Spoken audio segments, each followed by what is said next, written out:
I do think there is somewhat of a downside to that. When you're at a stage in poker like yourself or me now, I think that's the best strategy to leave work at work. But when you're coming up, you need to be absolutely obsessed. Like if you're not obsessed 24/7 with poker, don't do this for a living. I don't think you're going to make it. For me, at least, I think it needs to be that 100% focused to trying to be as good as you can be in poker in order for you to really succeed, because there are so many other people that have that hunger. Hi, it's Runchuks, and following is my conversation with Rory Young. He's a poker pro originally from Australia, and I assume that most of you know about his famous 30 Days in the Dark bathroom bet. He was the guy betting against it, so naturally we talk about the bet and behind the scenes of it, but first we cover a lot of ground discussing life lessons we learned in our long poker careers, and I'm sure you might find some of our advice quite useful. Check out the timestamps in the description, and of course, please hit like, subscribe, and share this episode with a friend. That really helps. And now, enjoy this conversation with Rory Young. Rory, thank you for finding the time. I was really looking forward actually to this conversation. We've been trying to have it for a while, and then schedules didn't work out. We're finally here, and it's going to be awesome. Yeah, looking forward to it. This is what the fourth or the fifth reschedule, but we're here. Yeah. And even today, even though we managed to stick to the day, we still were pushing it forward by 15 minutes, like twice. So too busy man trying to have a conversation across the world, because obviously completely different time zones and whatnot. But we're here, and so much to talk about with you. And I don't even know where to start. I feel like some people probably don't know much about you, so we should definitely cover some background of yours. One thing that I think most people know about you, even though they might know that it's about you, is the famous bet, the 30 days in the bathroom in the dark. You were the one who was betting against it, so you weren't the guy in the bathroom. And I think most people in the poker world have heard about that bet. So that's going to be an interesting topic to discuss. So maybe let's just give us some quick background about who you are, and then we slowly ease into the prop bet, and we go so many other topics from there, because I want to discuss business with you, transitioning from poker into other endeavors, and so much more. Yeah, sure. So I have a pretty similar origin story in poker to most people. Started playing with friends, and then was working as a bartender and going to university studying communications, and started missing lectures to play poker, and just slowly, well, actually pretty quickly transitioned to playing full time. I guess a big step in that was seeing people at my local casino that were quite clearly doing that full time for a living and doing quite well. So once I saw that was an option, I'm like, this is it. This is 100% what I want to do. Nothing else mattered to me at that point. I just dove head first. Went busto a few times, pretty aggressive with the bankroll management, ran it back up, and here I am. Nice. So how long was it ago? When did you start playing poker? I think I started when I was around, I want to say 19 or 20. So I'm 29 now. So that was, like 9-10 years ago. And I kind of went back and forth with that for a bit. And then I guess I started traveling and going to tournament series and stuff when I was probably 21, 22 years old. And then from there, I started playing more tournaments online, and then mostly transitioned to live cash the past few years. Mm-hmm. Right. It's interesting that you've mentioned that once you knew it's an option, then your mind was set. I'm just thinking about people who consider going into poker right now. It's so much easier to make that decision because, well, it's easy to there's lots of shows about the business. There's lots of conversations, lots of podcasts with poker players such as yourself, where you can just basically listen about the experience, find out about the experience, firsthand experience, and see, okay, this is something that I'd like to do. This is something that I don't like to do. Whereas when we were stepping in, and even people before us, you're basically stepping into the dark. You have no idea what you're going to be facing. You have no idea what this thing is going to be.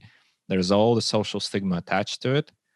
Banks look at you, not very happy.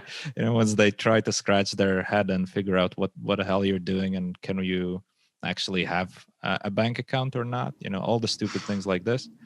Whereas now the information is there, and obviously that's why the games are also harder, because it's so it doesn't take as much courage to jump into this business, and also obviously a lot of study material available, etc. But so how were your early days? Did you 10 years ago basically, did you progress pretty quickly? When did you feel like, okay, this is not only a job I can do, I can actually excel at it and reach top levels? Yeah, well, I guess it started off pretty quick, where I started going to like the the pub poker tournaments. So in Australia, there's this culture of like you would go and play these poker tournaments at bars or clubs. Bars or like pubs, and you'd have like 50-year-old men sitting there just like sinking 10 beers, and everyone would be getting drunk and playing poker, and the prize pools would be actually pretty decent. So there was like the scene of pub poker in Sydney, and once I started finding that, I would skip lectures to go and travel to the $35 2 p.m. at the Lawn Bowls Club, where there was like 8 people playing and stuff. So I was just playing constantly nonstop. Then I met a group of friends who were playing those same tournaments, and started learning a lot from them, like mostly from a guy called Victor Tang. He was like the kind of godfather of pub poker at that stage. So he took me under his wing early, taught me a lot of stuff early on, just basically like raw aggression and how that benefits in poker. So I learned a lot very quickly through that, then started going more to the casino and cash games, would swing up and down, and then started learning from sort of other poker players. I didn't really do any kind of study or reflection or anything like that formally until quite a few years later. So I was kind of flying by the seat of my pants a bit, where, it was a bit of a roller coaster. But touching on what you said earlier, like, I think it's a much more difficult decision to get into poker these days because the games are so much harder. Like I've seen 50-cent $1 games online, like being quite tough these days. And that's pretty crazy when you get those stakes and it's actually difficult to win at. So I think back in the day, there was a lot more opportunity for those entry level. Like I still think mid stakes, high stakes are still pretty soft these days, at least live. But those entry level stakes where you have to build up your bankroll and learn about the game and just get a bunch of hands in, it's a lot tougher to do that now, whether it's like higher rake or, tougher competition. So I think that's a pretty big barrier to entry. But at the same time, if you work hard, there's so much study material and so many like great lessons on some of these podcasts that you can learn a lot for free, or like a pretty small fee for like a membership fee. Yeah. The interesting part about it is for everyone in the beginning, variance plays a huge role, right? When you're in that stage of building up your bankroll, building up your confidence, building up your love for the game, variance is a huge thing. And once the stakes are harder, more difficult at the entry level, basically your entry win rate, even if you're naturally gifted poker-wise player, your win rate is going to be lower. The lower your win rate, the more effect the variance has on your results, especially on the negative side. So it becomes maybe a bit harder to break through. For sure. And well, that being said, obviously there's more information about dealing with downswings and what to expect. But I still think you can listen about bad downswings. Like you can listen to like 10 podcast episodes and think like, okay, I got it. Once you actually go through it, you're like, oh man, I didn't realize that's what they meant. Okay. And I've heard it so many times, like people actually saying like, oh, wow, now that I experience this and I see what I'm going through emotionally right now I know what these guys were talking about. Yeah, I mean, just don't play tournaments. Like when people talk about these huge downswings and stuff, they're all tournament players. Like you don't hear of a very, very good cash game player going on like a very sizable downswing. At least I haven't experienced that. Like among my friends, like I'm talking like a year to 2 year, like really rough patch. Right. And I think if that's happening, if you're playing cash games, then you're either not as good as you think, or you're playing in just 2 tough games. Mm-hmm. So I guess I'm used to playing in games that where the pros have a very high win rate. So I'm not talking like, grinding 500 Zoom for like a 3BB win rate, which is actually a pretty good win rate, I think, at 500 Zoom. I mean, that sounds like a bit of a nightmare to me, just like battling out for these small edges. So I think for tournaments, you don't understand it until you're in the thick of it. Like my mind is going back to when I was being staked for tournaments. I didn't have any like liquid money myself, like maybe, I don't know, 5-10K in the bank. I was in like 100K makeup.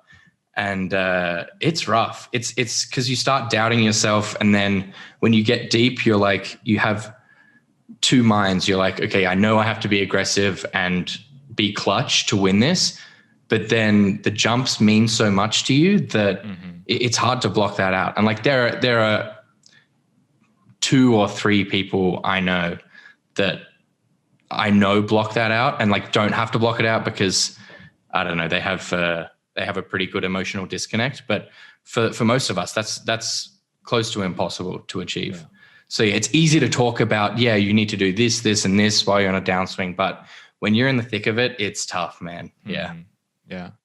Yeah. And this emotional disconnect is a key thing, I think, because once you're really at that level where you can separate the work and the process of grinding from everything else that happens in your life, managing this whole thing becomes much easier because you basically step away. You have a life, and to reach that point is quite liberating. Because to me that was a turning point, and I've told that story many times on the podcast before as well. And just basically the gist of it is that I sort of had the wake up call when I realized that after a session, I had a dinner with my friends, really nice restaurant, really cool people, supposedly interesting conversation. And I wasn't there. Like I was there physically, but I just wasn't there. And it's just thinking about whatever happened. And I realized it's always like this. It's not one off. I'm just preoccupied with whatever happened. And then I kind of made the conscious decision of, okay, well, we leave the work at work and let's try to separate the 2, which is actually not that difficult. It's a conscious decision, much like, leaving your phone out. Let's say not taking your phone for dinner. It just, well, if you don't take the phone, even if you have the temptation, you're not going to look at your whatever profile or something, right? So I do think there is somewhat of a downside to that. So if you're coming up, you have to take it to dinner. You have to take it everywhere you go. Like for me, when you're at a stage in poker like yourself or me now, I think that's the best strategy to leave work at work. But when you're coming up, you need to be absolutely obsessed. Like if you're not obsessed 24/7 with poker, don't do this for a living. I don't think you're going to make it. So yeah, it kind of, for me at least, I think it needs to be that 100% focus to trying to be as good as you can be in poker in order for you to really succeed, because there are so many other people that have that hunger. Absolutely. I think it's a great advice, actually, because most of the people I know who reached decent level long term in poker, they were all obsessed. I was absolutely obsessed when I went into it. You were obsessed with it. It's literally was all consuming, but at some point it becomes unhealthy, right? So for sure, once you're at that level when you can make a better decision, better choice. And you know what? It's almost like a filtering mechanism, because if you have that level of obsession with the game, first of all, you'll find a way to succeed. You'll find a way to improve. And at the same time, it makes the whole thing more bearable in a way, because you're just in it like completely. You're in it. All of you is in that journey of, okay, I need to figure this out. And that means probably you're dealing with the swings, etc., on slightly healthier. Although I don't know. Looking back, I think my early days, like I would have sleepless nights after huge winning sessions or huge losing sessions. And back then, the huge winning session might be like 2,000 or something, right? I mean, it was just like in my first half a year of poker, and that would be like, oh my god, it's a 2,000 session, just wow. Right? It's like ridiculous when you think about it now, when the value of money changed so much. But it wasn't even about the numbers. It's like whatever big blinds you're playing, and you're like, oh my god, this is so much in terms of big blinds, and then you can't sleep. It's ridiculous. I mean, that's the downside when you're all in, not on the poker table, when you're all in on poker and it's your 100% focus, that's all that matters to you. Yeah. And obviously, like there's family and if you have a girlfriend, that kind of stuff. But like when you're on that come up, like I feel like the best players in the world are the ones that was their primary focus. Mm-hmm. But it's definitely unhealthy. Like I would never recommend becoming a professional poker player to anybody in the world. You have to sacrifice a lot.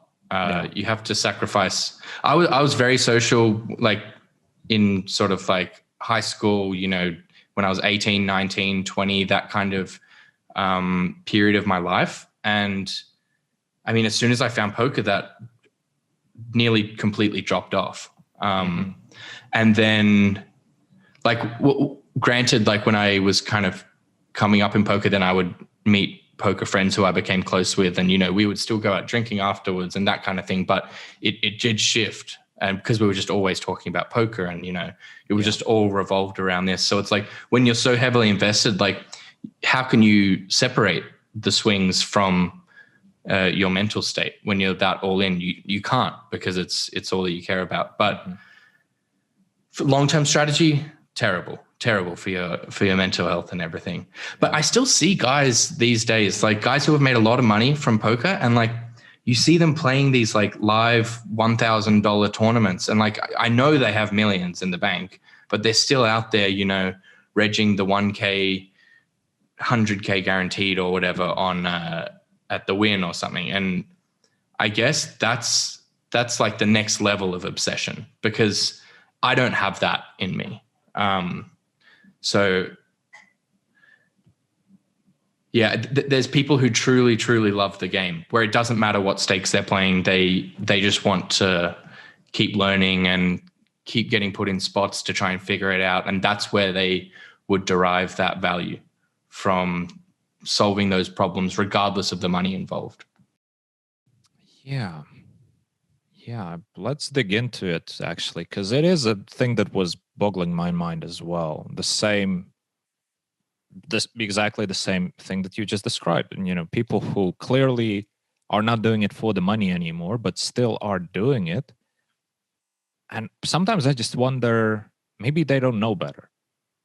Maybe they are so sacrificed so much that by this point, because the thing that you described, being a social guy, and then poker shifted that big time. Eventually you get your poker friends, et cetera, but you're cut off from the normal society for a while. All your friends that were still the high school friends, etc., that you might still be friends, and I still have great relationship with all my buddies from back in the day. But at some point, And obviously I moved away to another country, so that obviously puts a bit of a distance between you and your friends. But even before I moved, it was already evident that everybody has a 9 to 5 and a weekend off, and you have pretty much exactly the opposite.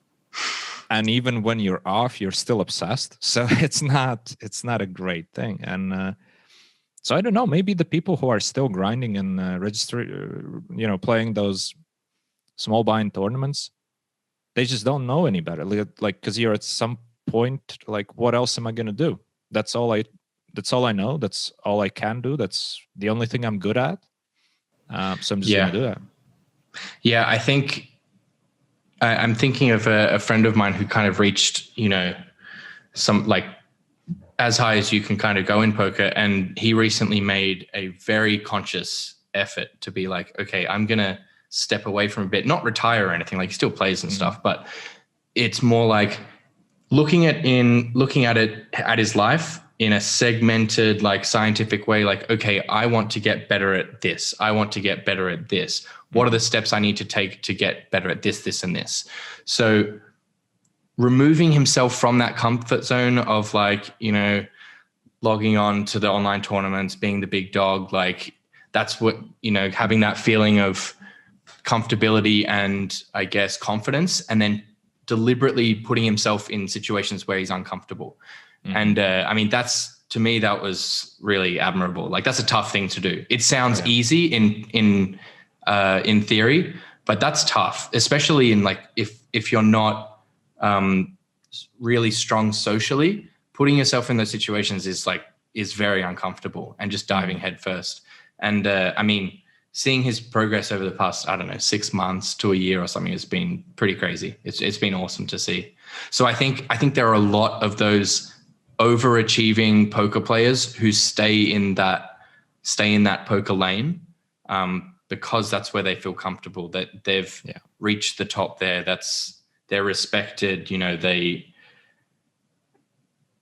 don't need to feel those kind of negative emotions of like, okay, I'm not good enough, or like, I don't know this, or does this person like me, or that kind of thing. So yeah, I think you need to take that more scientific approach to it. You can't just say like, oh, I need more balance in my life. I mean, at least I can't do that. I need more of like a structured routine to achieve those more like macro goals.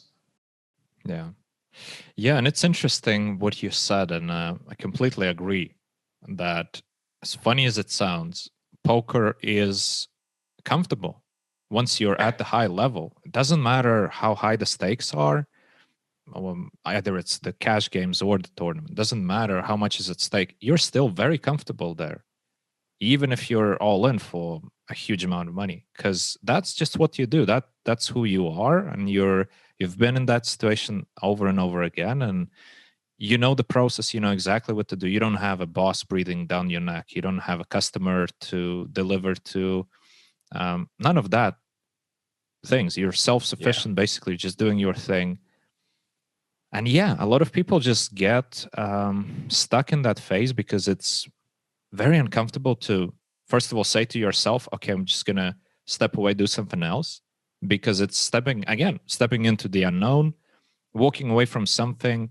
Like, to myself, that's the hardest part of walking away from something you're very good at, and still feeling like, well, yeah, I could keep doing this forever, maybe, if like health permits, I should just keep going. And unless there's going to be some crazy things with regulations and such, let's do it.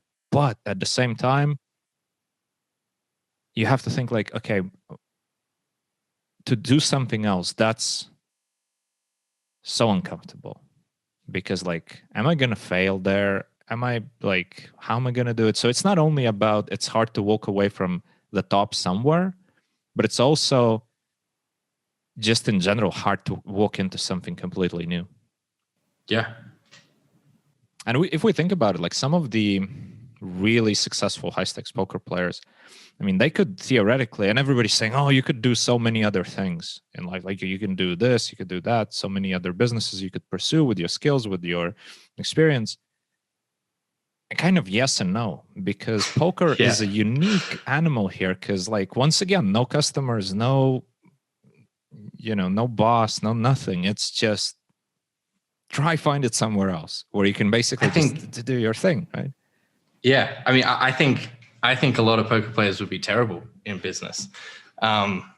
There's, in general, if you look at like the traits of poker players, they don't like being told what to do. They don't like meeting deadlines. They're always late to stuff. They're pretty disorganized. And like, I'm not talking about, the guys kind of at the top who have their routine, like everything's scheduled and that kind of stuff. But like in general, I just don't think, I think the problem solving stuff and the more, I guess, macro elements to running a business, poker players would be good at. But in terms of all like the organizational stuff, like, I don't know, maybe the sit and go players would be good at that stuff. It's tough. It's like a whole new set of skills to learn, and you're kind of just learning on the fly, and then it's a tough thing to do. Yeah. And you always have that in the back of your mind, like, okay, because I mean, I guess I have the thing in the back of my mind because I know my hourly in poker pretty much to a T, because I'm playing the same kind of online games all the time. And I'm like, if I'm doing some task and in the back of my mind, I'm like, I could be making this much per hour, doing this. And now I'm doing something that I don't really want to be doing, but I know I know I need to do this in order to achieve this bigger goal.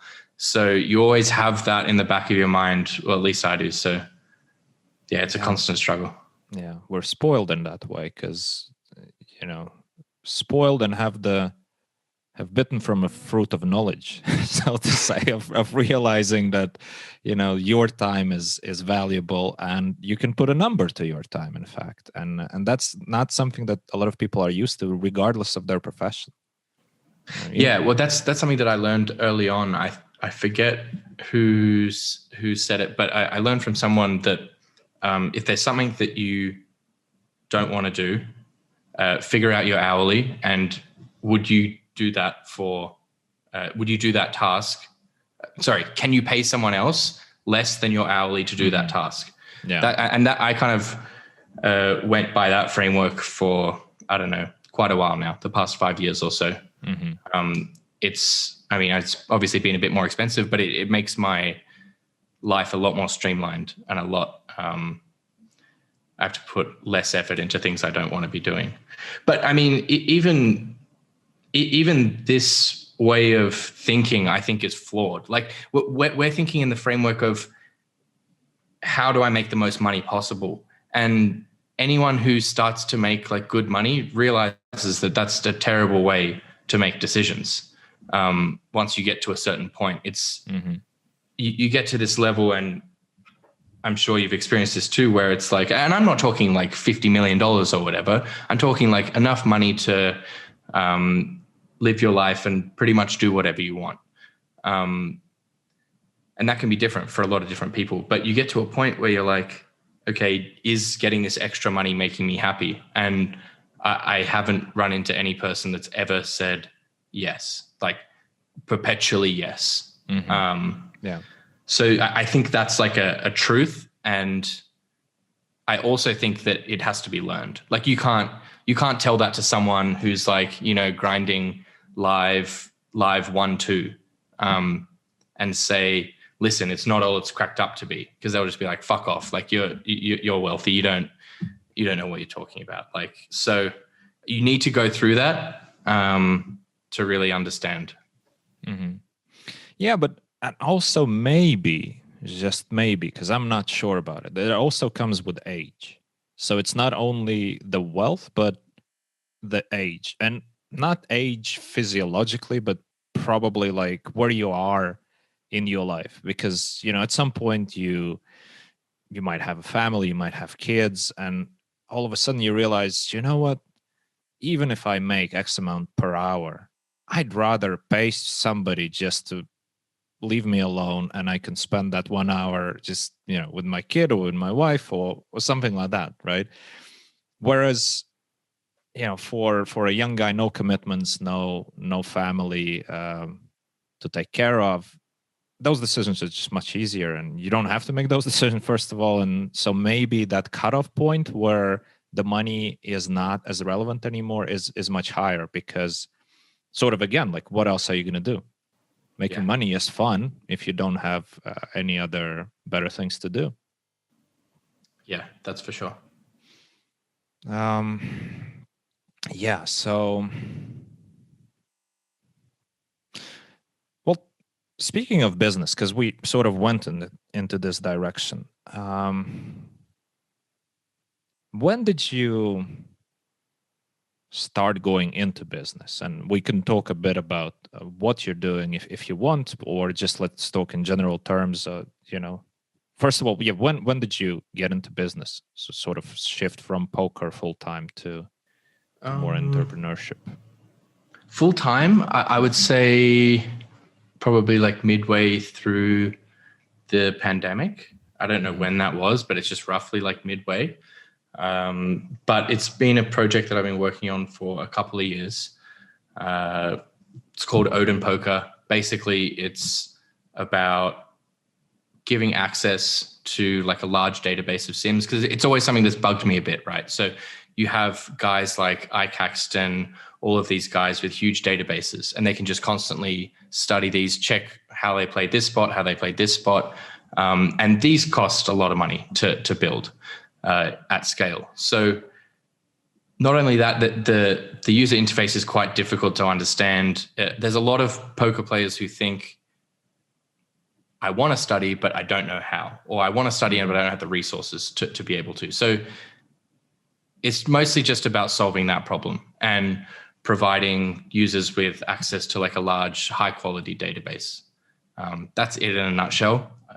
We started the project about 2 years ago, and really started ramping it up in the past 6 to 8 months and started going full time with it. It's been exciting at times, but like, as I said before, it's like making that transition from poker to these tasks, and it can feel very menial sometimes. Like because when you're playing poker, you're like, okay, I'm all in here, I'm all in here, I'm all in here. You're just constantly getting that dopamine hit, with the hit and then the crash as well. So you go from being having very high excitement every day to a lot more kind of mundane and planned meetings and all of this stuff. And it's just different. It's not better or worse for me. It's just a different lifestyle and a different kind of set of skills to work on as well. Mm-hmm. Yeah, it is. I don't know how to phrase it and how to basically express the thought that I have, but what you're describing, which is basically, you're doing things that are natural to whoever works in a business of the similar sort. Let's say you're in a basically managerial position, right? Because you're managing the business in one form or another, and at the same time, you really feel the value of money because that's ingrained in you. So a lot of those meetings, at least for me, it's just, I'm boiling inside of like, this is just such a fucking waste of money. This could have been and one email instead of a 1 hour call, right? And it's just, and at the same time, okay, yeah, if you look at it purely from results, absolutely true. But it's not only about the results, because these people, the whole team depend on each other. You need to be there. You can't just be everybody's a lone warrior and let's just meet up next year, right? You have to. So you're sort of doing the socializing bit and stuff, which is really not productive. But at the same time, like, okay, we're not all robots, right? So I don't know. I sometimes have this internal battle with myself of like, okay, let's just sit through the meeting. Let's just be fine with it, and things are getting done slowly, but getting done. To be honest, I don't really experience that at all.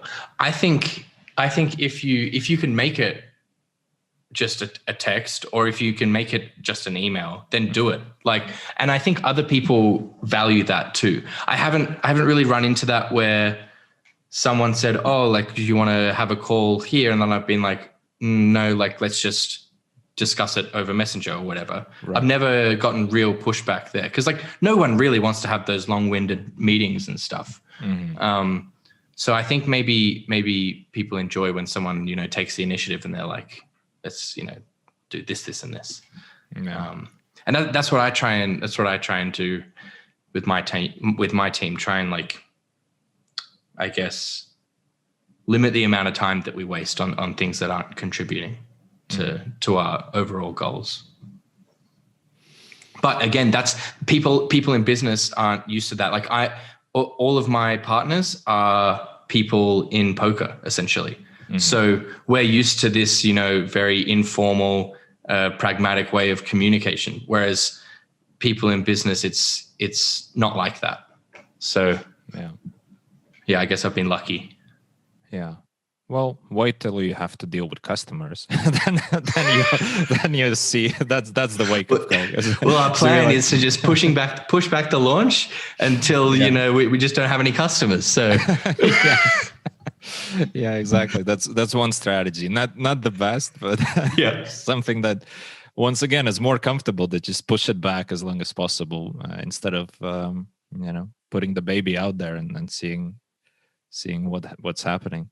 But that's, you know, the one thing when you're into business and when you're doing things, you realize, wow, the freedom that poker gave us, it's such an insane thing. And at the same time, you realize, wow, didn't I just waste it?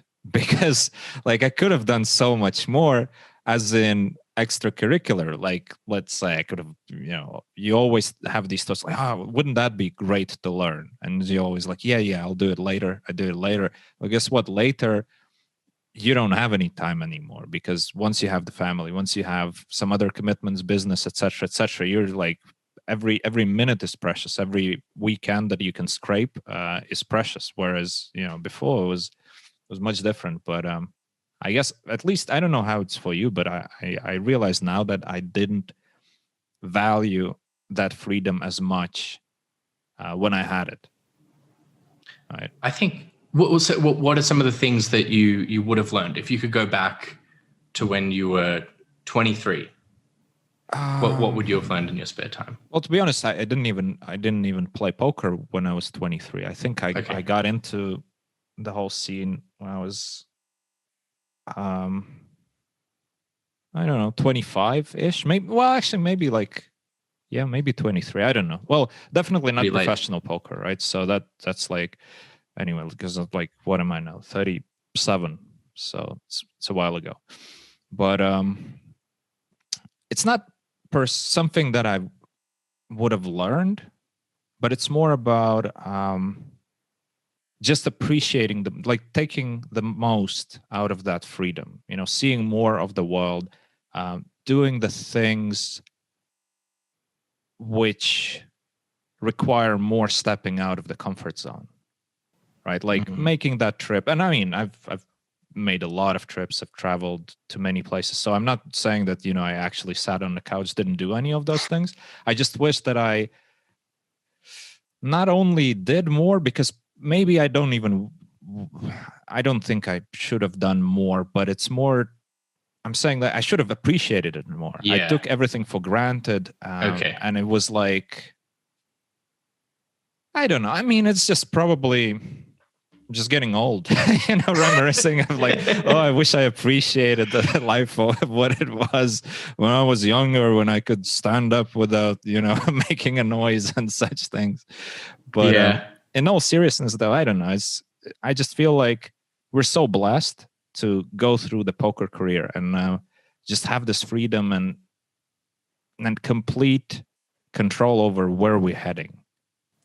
I see it both being blessed, but also like being somewhat deserved, because you have to cast your mind back to those times when you had like 5K to your name and then you lost like 2,500, you know, you lost 5 buy-ins, you know, then you had your friends and your family tell you, look, you've only got 6 months left on your undergraduate degree. Just finish that and then maybe you can come back to poker and just have that in your back pocket just in case, and making the decision, no, I'm going to do this. This is what I want to do.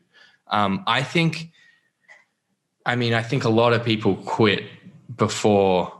I think I think most people would quit before, what am I trying to say? I think most people would quit much, much longer before the successful poker players did. And that drive to really stay on mission, I think is a pretty big test.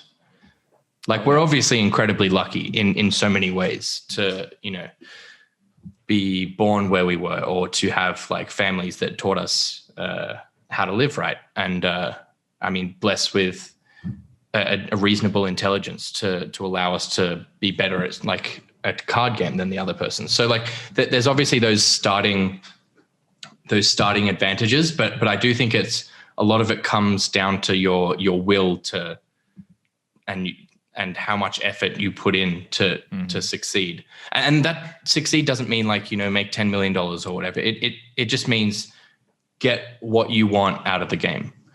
But I think it's your 20s really fly past, especially when you're in that like high-paced environment where it's highly competitive with kind of other young guys in the space, and like, it can go by very quickly. But I have a lot of appreciation for the game and what it gives you. Yeah. And you know what, this thing that you mentioned, the fact that the players who made it eventually had to persevere and really stick with it and not give up. It's admirable. And it's also, I think we sort of trained ourselves to do it. I don't believe that it's specifically like a natural gift that we were all born with. And, I think people can get to this stage.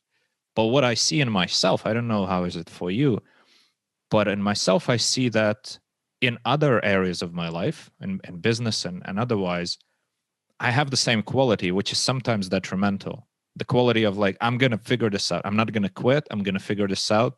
So I tend to stick with useless things for too long, so to say, right? And that's not great in some situations. In some situations, it's obviously the way to go, and you have to sometimes punch through the wall and get through some shit. But in some situations, you would be way better off just walking away just real quick and see ya. And that comes down to like your personality type, though. It's like there aren't really good personality traits or bad personality traits. There's benefits to both. So if you're more of a passive person, there's upside to that, but there's also a lot of downside. So I can see how that perseverance, that dogged perseverance, can be very detrimental at times. And I guess one way you could try and solve that is to have people around you that are really straight with you, that are like, no, this is a stupid idea. And that's something that I've been very, very lucky to have a couple of really close friends around me that just tell me how it is 100% of the time. There's never like any pussyfooting around what they think. It's always like, this is a terrible move. If you do this, it's not going to work out for you. And then like over time, you just learn, okay, this person's usually right in this spot. I'm probably making a mistake here, so I'm going to dial it back 50% or something. You don't need to always listen to them, but keeping those external measures in place has helped me in those situations. Yeah, and you see, like, having the right people around you is such a big thing. And even in poker, when we were, in the first early stages, and to be honest, at any stage in poker, just your team, the people that you're working with or sharing your ideas with, or just the people who are in your circle, who you can learn from just by observing them, so important. Yeah. It's not everything, but it has to be the most important factor, I imagine, when you're coming up, because having someone who's been in the game like 3-4 years longer than you have. And so basically what I try and do, or what I was trying to do when I was coming up, I would look around and see who is where I want to be in, say, 3 years, 4 years, 5 years kind of thing, and try and learn from them about how to get there. Like, try not to make the same mistakes they did. And it's so much easier for like another human being to pass down not only that knowledge, but also specific strategy knowledge and stuff. It's way more easier for them to pass that down than for you to learn that independently. So like you can stare at solver solutions all you want, but if you have like a top pro explain to you the strategy of like c-betting your entire range on the flop and then going to a more polarized turn betting strategy, like that would take quite a while to understand from just using solvers, coming from like a beginner's sort of level of knowledge. But if you have like a top pro really break that down, it'll click instantly, because it's so simple in hindsight. But when you don't understand, it's difficult to learn that yourself. So you can, there's just all these shortcuts like that allow you to progress a lot faster than you normally would. Yeah, and especially the knowledge accumulates. You get a nugget from one person, a nugget from another person. You put things together, they click together. You get a bigger picture much quicker.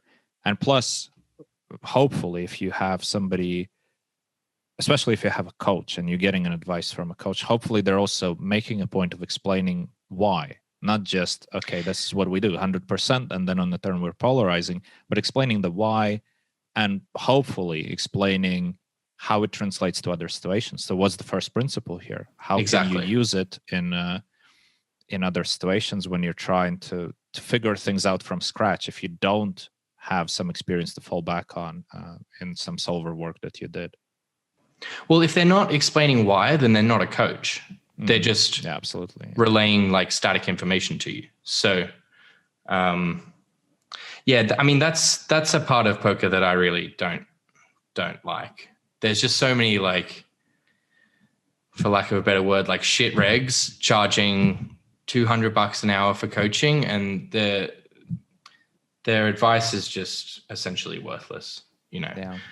And that's not everyone. That, like, there are some fantastic coaches in the poker space and everything like that. But I think that space really attracts people who have not done so well in poker and are looking at ways to make money. And that seems to be the one that comes to mind for them. Yeah. So I would, if you're someone out there that's looking for a poker coach, just look at their results. Like, and I'm not talking like look at their Hender mob. Like, look at what the community thinks of them as a coach. Look at ask to see if they're a cash game player, ask to see their lifetime like poker tracker results and stuff. Like, you really don't want to start learning a lot from a person who is not even good at the game themselves, because it's just going to set you back maybe even further. And even if you're paying 4 times as much, it's going to be worth it for a good coach as opposed to like a poor coach. Yeah, absolutely. Because eventually the coaching is an investment. So when you're buying it, it's an investment, not an expense. And if it isn't a pure expense, then you probably shouldn't, like, it's not worth anything. Yeah. Well, it could be worth something. So like maybe in the situation where there's like a VIP and he wants to, say, talk to Fedor for 2 hours, you know, he can pay that, and then he gets value out of just talking to him and you know, understanding some things. But I totally agree. It's an investment, not an expense. But to talk to Fedor, that's really not the kind of coaching I was thinking about. But I think a lot of people would just want to pay to Fedor to talk to him, because he's such an interesting guy and definitely interesting to talk to him. But you know, it's definitely a different thing. A VIP, like, I can imagine this dinner date kind of thing. You know, somebody's buying an hour with Fedor on the auction, and people just betting a ton of money. And we've just given someone their next business idea. Yeah. That would be great thing. We should do it for charity. Just Fedor doesn't know yet, but we're basically selling an hour with him. Should better talk to him. Yeah. But so in the comment section, get the bids going. I think it's a good idea. We're onto something. We could actually make a thing out of it. Well, there are guys that have done this in the past. I saw who was it? It was Garrett Adelstein in LA. He sold like I don't know, I think it was a couple of hours of coaching, and then the money would go. He did it in an auction, and then the money would go to a charity. I think it was for COVID relief or something. So these things are out there, but I don't think there's any like centralized kind of site that would list them. I think that would be pretty cool, because there's a lot of people in poker that aren't really accessible. Like, the true tellers, these kind of people who are not off the grid, but they're not very present in like the online space. So I think that would be a pretty cool idea. Yeah. So let's just wrap it up here and start doing the business plan. Man, that would be funny. But yeah, I can see how it could work. Because eventually, the experience of not only the coaching experience, but the things that you learn from the people around you in the poker field can really put you in a new trajectory. And it definitely happened to me when I met people who are now close friends of mine, when I met them on my first trip to Vegas, and just seeing the way they approach combining poker and life, and just poker as a career, and how they view some things differently from a professional perspective. Just really opened my eyes. What are some of the things that stand out the most, like say top 3? Well, the amount of time they would plan so basically the way they planned their trips, the way they made sure that they have other things on the trip, so that things are taken care of, like where are we going to eat, what are we going to do, how do we balance the rest time and the work time. And also, just I remember the first time I saw it, kind of blew my mind, and now it seems trivial. It was a friend of mine, I think he needed like headphones or something, and he didn't want to go to the shop, and I needed something from a shop, so I just drove there, and he said, well, can you just grab me headphones? I'm like, what headphones do you want? I don't care, just anything. So I bought him headphones. I texted him, do you want these? They cost like $100. He's like, yeah, I don't care, if they're good, take them. So I took them, and there was something wrong with them. I don't know. They didn't fit his phone or something, some shit like that. And so I told him, well, here's the check. You can just go return it. He's like, are you crazy? I'm not never doing that. Like, what, $100 headphones? It's like, yeah, do you want me to drive there for half an hour and drive back because I need to change the fucking headphones for $100? And it was like, it blew my mind, because I realized, okay, yeah, I've heard the money, the value of time before, and I sort of thought that I understand the concept, and I use it in my own life. But I realized I'm nowhere near to this extent, because I'd be like, to me, it was a no-brainer. Of course, I go return I might stand in line for like half an hour to return these headphones. Obviously it makes no sense. I think a lot of it comes down to how you were brought up, because this is something that has always been natural to me. But I grew up pretty lucky. My parents both had good jobs, had their own businesses, that kind of thing. So I never went hungry or that kind of thing, but I have friends who grew up quite poor, and they find it difficult to grasp that concept. So I think if it's really built into you psychologically, it's difficult to make that jump. Yeah. And it's even funny how theoretically hearing about it, you might say, oh yeah, it makes sense and I'm going to implement it in my life. But there are some blind spots. Like, to me, that returning shit that I bought and doesn't work for me is trivial, and it would be a complete blind spot. Like, somehow it was exempt from evaluating, is it worth my time? Everything else was being evaluated. But there are some things that you are like, well, obviously, if you bought something you don't like it, you go and return it. All right. So that And that's just a trivial example of things that you might have a blind spot. And in poker, in terms of strategy, or in terms of planning your career, or planning your days, or planning so many things, you definitely have some blind spots. And just learning from people who are successful in their own careers is just so valuable. And that's not something you can watch in a video and just internalize. How do you think are the best ways to identify those blind spots, whether it's in poker, whether it's in whatever? Good question. Because if you can solve that problem and identify all of those earlier, like think like the last 5 years, I'm sure there've been like a lot of epiphanies. If you could have learned all of those, say 2 years earlier, it would be huge. Because I think those are what are the, I guess, cornerstones of our development as people. Those big aha moments where it's like, okay, now my perspective has completely shifted. Yeah, but at the same time, I don't know. It would be, I would be curious to know, like, what is the best way to figure out your blind spots. But at the same time, figuring out all of your blind spots, isn't it futile? Isn't it wasting the time in a way? Well, I mean, I guess that's kind of what life is. You're just moving through and you're learning and seeing, oh shit, I was wrong here. I'll improve this. At least that's kind of how I look at life these days. I mean, one way that has been very helpful for me is working with Elliot Rowe over the past few years. He's really opened my eyes to a lot of blind spots where I'm just like, this is how I think about this. And I'm like, this is the right way to think about this, but it's like not at all. That's not the best way to think about it whatsoever. Do you have an example in mind that you can share? Let me think.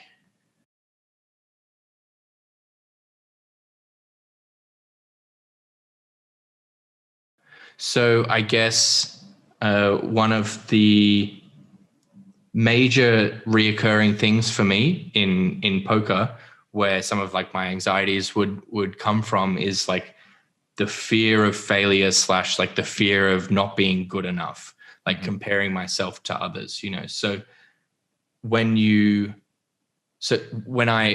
helped me identify that, I would then get the feeling as it would normally occur, and then I would be able to kind of step out of my body a little bit and then observe that feeling, being like, oh, okay, this is because of this emotion. And then when you can look at the emotion externally, it's like you don't feed into it. Your mind just doesn't keep racing. So that was a pretty big one for me, where, you know, I guess a specific example would be like a few years ago, I would be in a spot on the river and just have no idea what to do. And then I would start getting flustered because I didn't know what to do. And then that all kind of stems from like not being good enough, not being better than my competition, that kind of thing. And then looking at that and then figuring out, okay, how do I get more comfortable in this river spot? And then in that spot, it was just about really honing in and counting each single combo and just making the mathematical decision. And when you get to that spot in future, it's like, okay, he has these combos of value, these combos of bluff, this is the size, and then this is the correct answer given what I deem his combos to be. So that gave me a lot of confidence in knowing that regardless of the result, like my decision was good. Whereas before I was kind of floating through this sea of like not using the right processes and then just being underconfident because I didn't really know what I was doing. Right.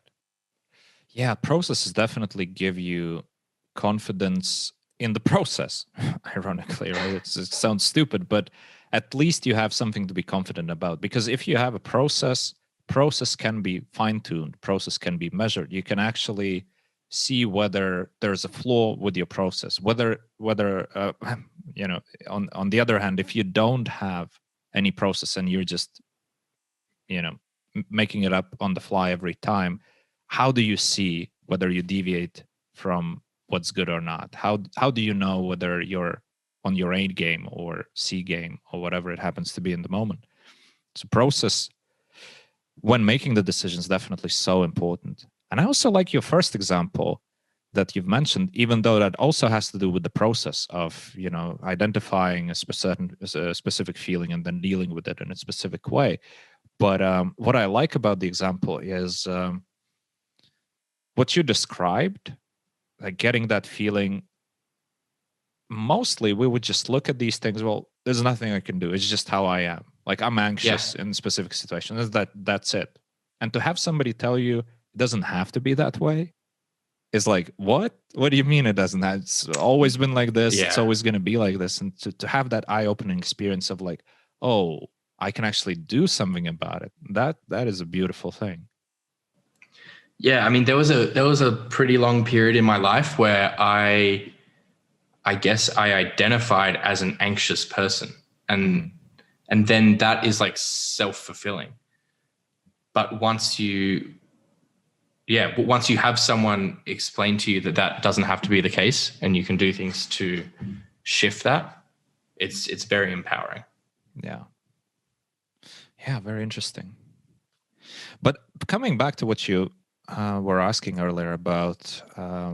Which is a really good question, and I'm definitely going to look into it more, like how to identify our blind spots in a pragmatic way when you're actually going for it.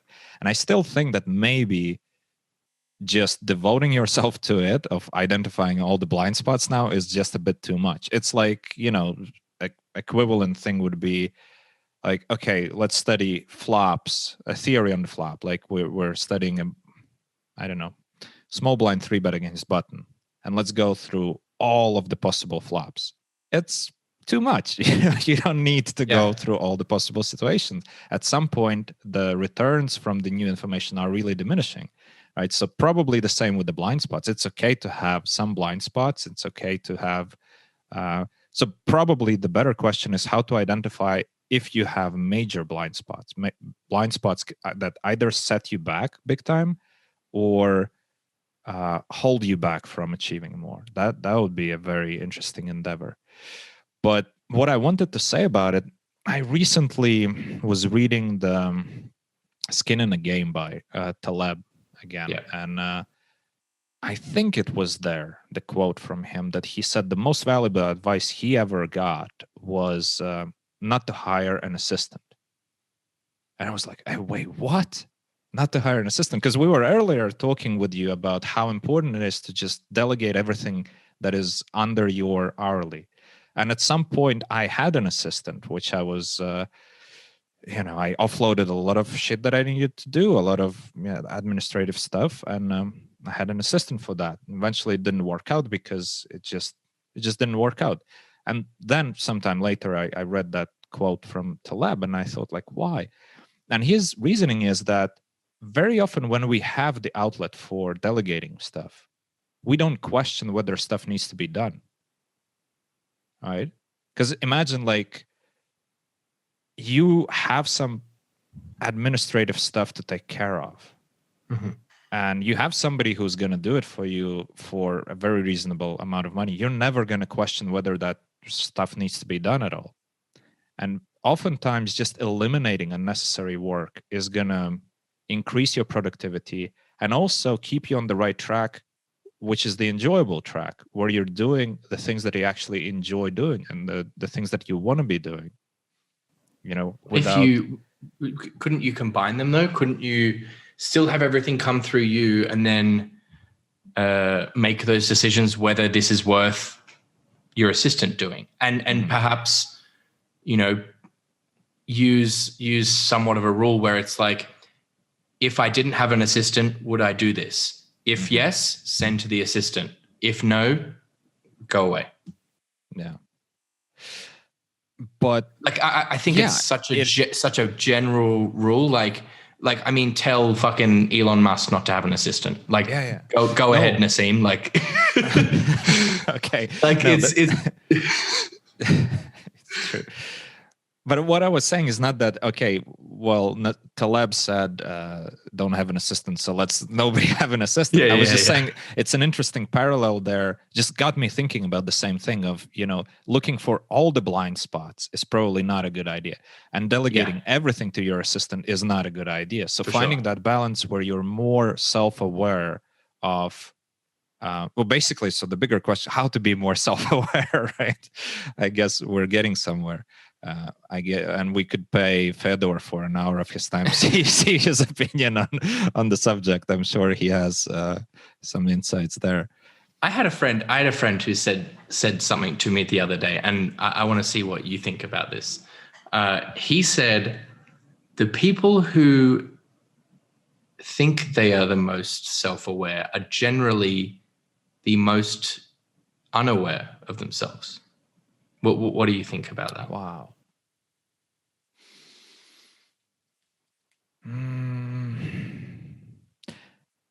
I don't know if it works as a general rule, but I can see it definitely manifesting quite often, because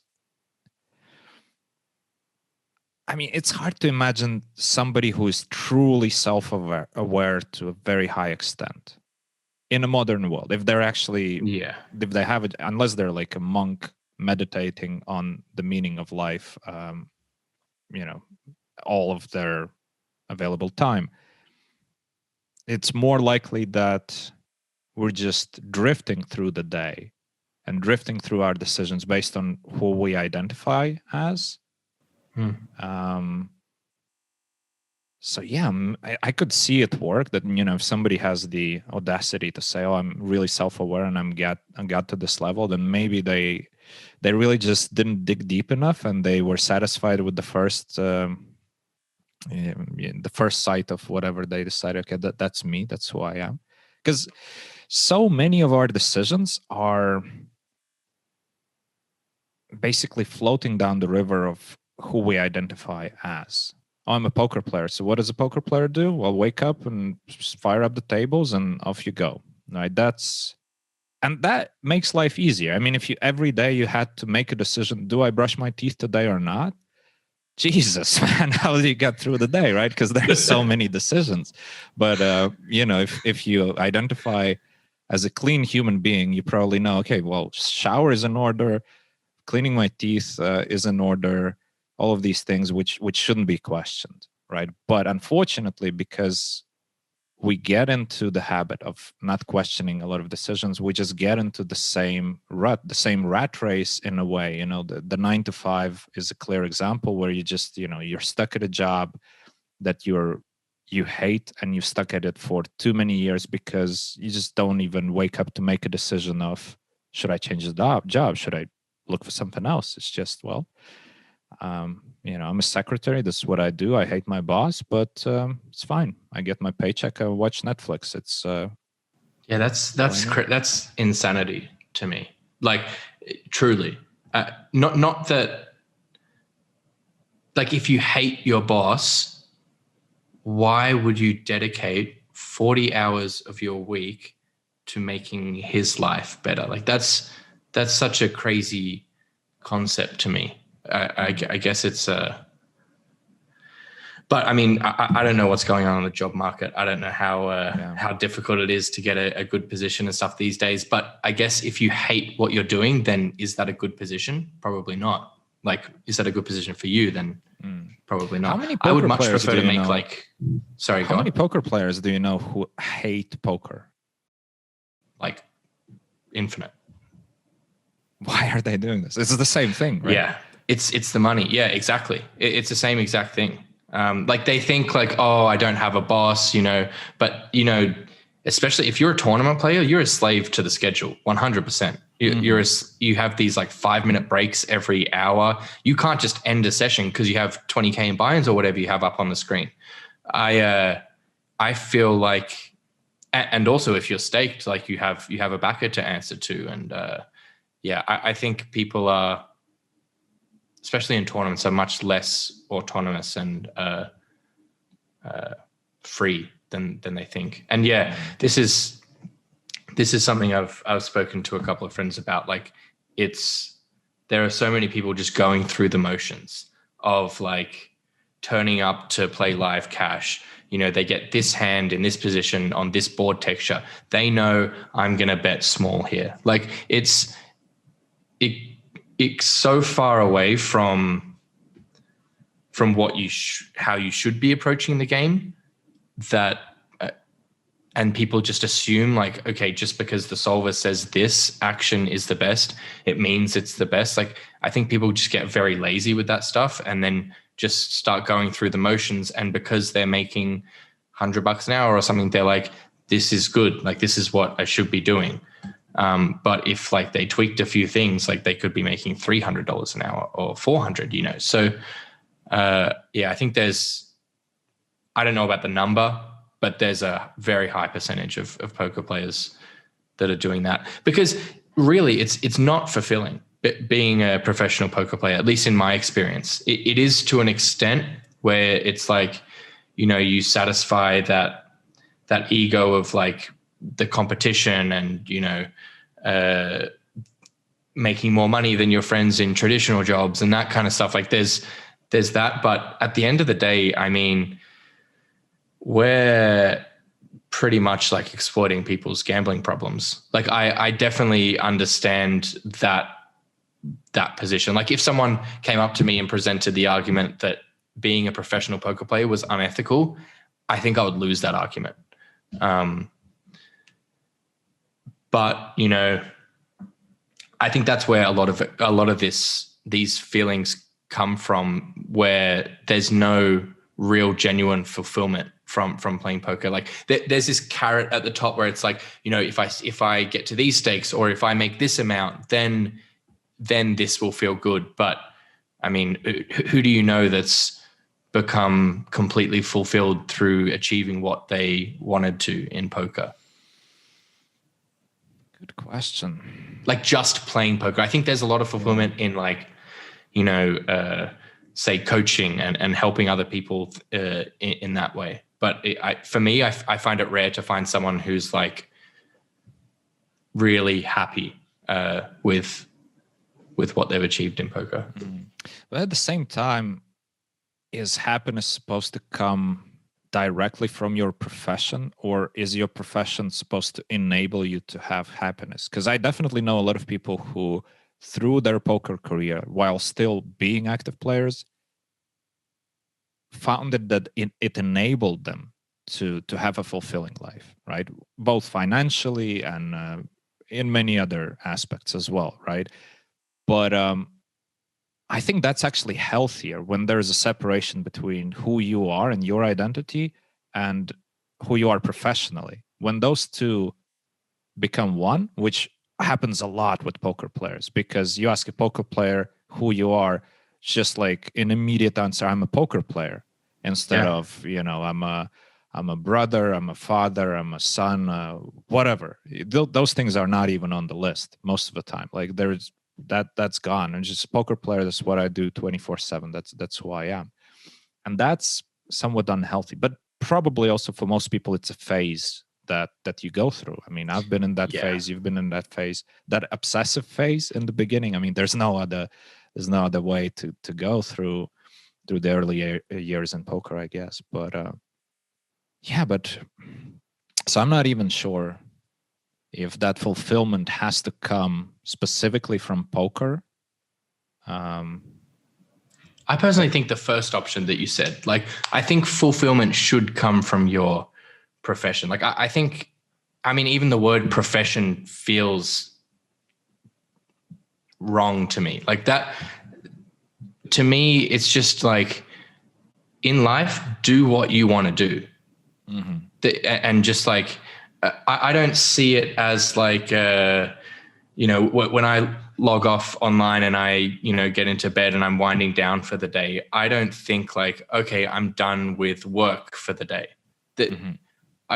But I mean, maybe I'm lucky that I've just found what I really enjoy doing. But it's especially poker's never felt like a job to me. It did feel a little bit like a job when I was like way back when I was like in makeup in tournaments and having to grind out. But I mean, in the past few years, I've always just wanted to play poker, and I've had a rule where if I don't want to play, I don't play. Right, but you see, so, and you're saying you're lucky that you found something that you like to do. In a way, through this approach, poker enabled you to be at this level, to be at the point of your life, in your life, when you can actually make a decision of, I'm just going to do what I like to do, and that's fulfilling. Because coming back to the 9 to 5, the secretary who's grinding it out, 80 hours, being exploited basically by, the overtime and all that crap, while hating every moment of it, doesn't sometimes even have time to slow down and question, right? And obviously the financial pressures. I just think it's a cop out. Well, but it's sort of the same thing when the poker players who find it hard to make a decision, like being in the comfort zone of playing poker sounds insane to a lot of people who are not poker players. They would say, like, what do you mean? Like, you're all in for like more than my house costs, and you're comfortable there. That's your comfort zone. You're crazy. The same thing for somebody in a shit job. That's more comfortable than having to go through the hoops, finding out that nobody wants to hire you. Just putting your CV out there is already a big step for a lot of people. It feels scary because, oh my God, I'm going to have rejection. I don't want to hear rejection. If my boss finds out I'm looking for something, they're going to fire me. I'm in so much shit. There's a lot of fear there. And it's not much different to the poker players sticking in the comfort zone. And a lot of poker players who just stick with poker for a few years too much, because they didn't want to face rejection in other areas, or didn't want to find out that they actually suck in other things. Yeah, but I guess so. Well, I guess you're coming from like a place of compassion where you're like, I feel bad for these people because they're not able to take a step back and analyze. But I guess I'm less compassionate there. Because I think everyone can do that, and I think it. Some people's like, I guess, bottom is different from others, where they'll reach a point in that job that they don't enjoy, where it's too much, where they literally have to make a change. And yeah, it's the exact same in poker. Like I don't, the money doesn't change it. Like, sure, you're going to live in a nicer apartment, you're going to eat nicer food, but it's still the same thing. Like, so yeah, I think, I mean, something that I've learned in the past couple of years is listening more to, I guess, my first reaction, my first feelings about something, and then going from there, as opposed to making decisions in other ways. And generally they have been pretty accurate. Yeah. I mean, listening to your feelings, definitely a good advice, because if you feel bad about something, chances are you're going to feel bad about it later as well. I mean, those things don't change as quickly, right? And there's a difference between feeling bad and feeling afraid or anxious. As that, exactly. Let's not get fooled, right? Because it's not like we should only look for things that feel comfortable and nice and rosy, but sometimes you need to step out of the comfort zone. But if you just really don't feel good about something, chances are you're just not going to feel good about it later as well.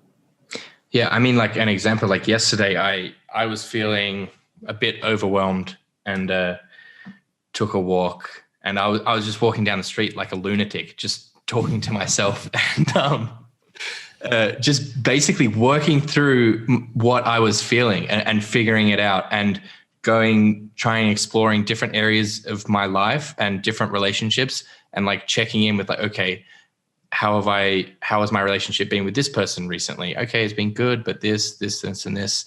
And that was a really helpful exercise for me to really get to the root of why I was feeling this yucky feeling, I guess. So, and if I had me a few years ago, if someone had said that to me, I would think like they're a fucking idiot. Like, just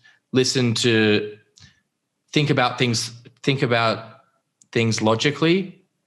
Emotions are a distraction. I guess that was my thesis back then. But I think that's a foolish way to think. Yeah. I mean, I guess pretty much applies to everyone. If you look back at yourself 2 years ago, you've probably changed a lot. And if you didn't, maybe there's a problem, because it's unlikely anybody reached perfection early on, unless you're like 98 years old, guy smiling every day who's just like, I've had the most fulfilling life. Well, then kudos to you and well done, sir. But otherwise, yeah.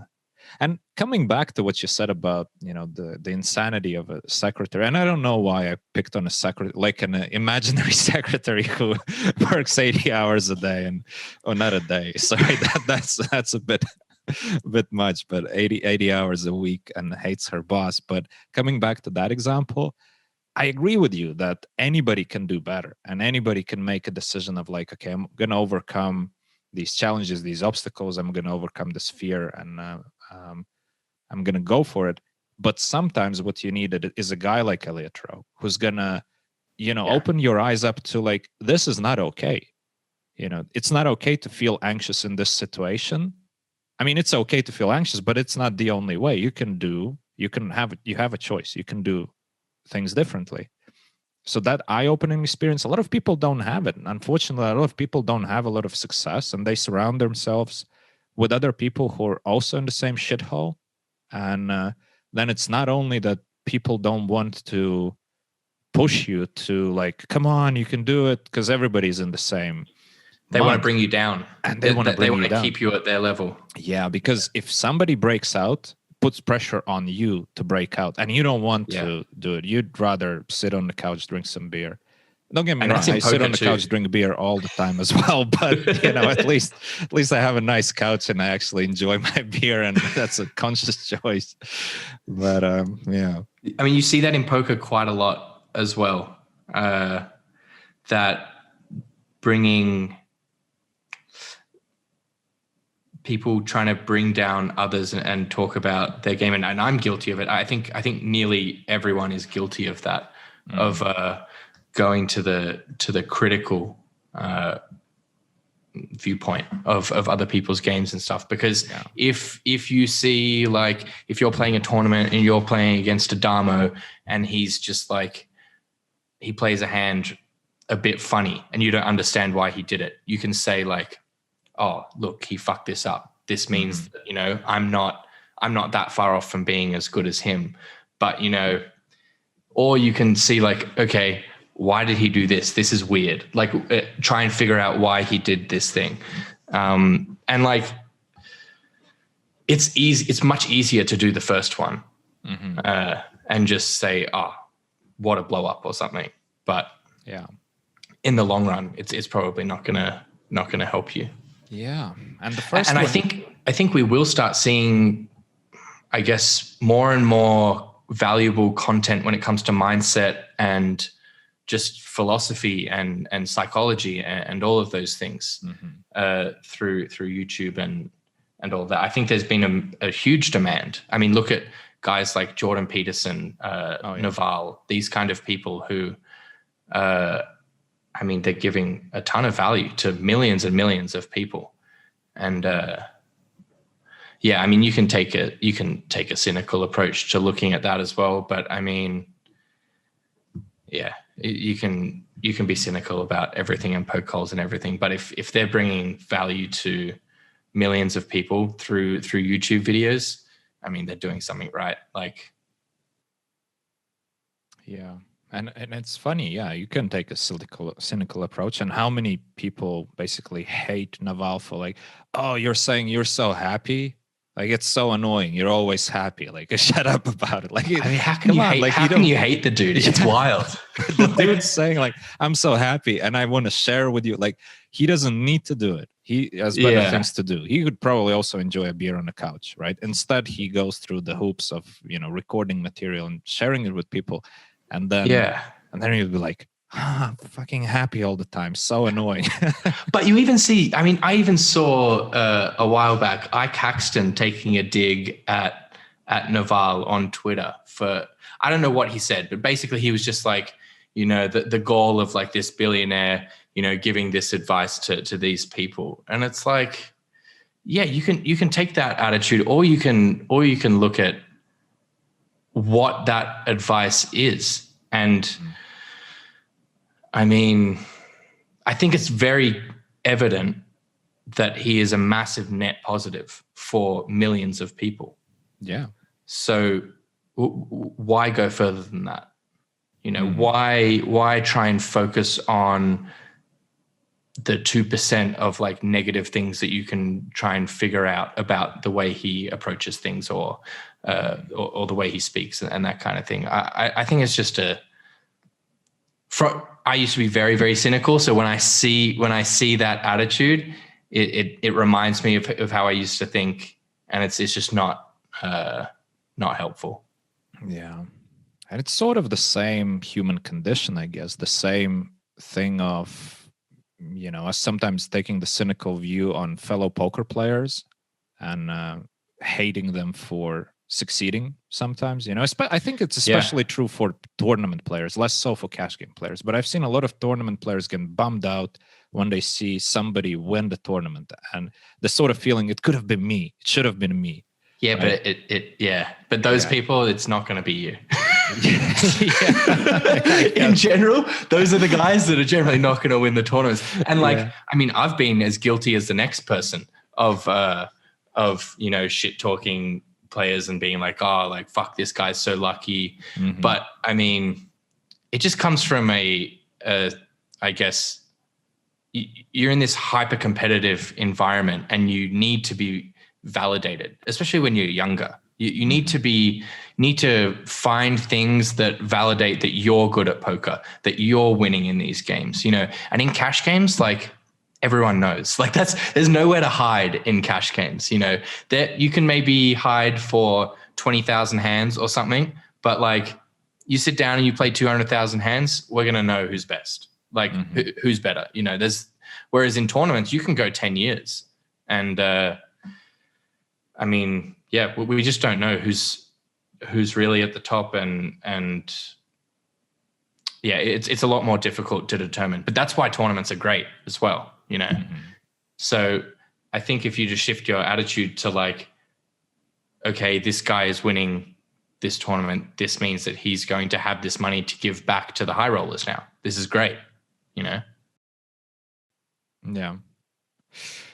Well, but coming back to Naval, because I sort of can't get that image out of my head of people hating on him.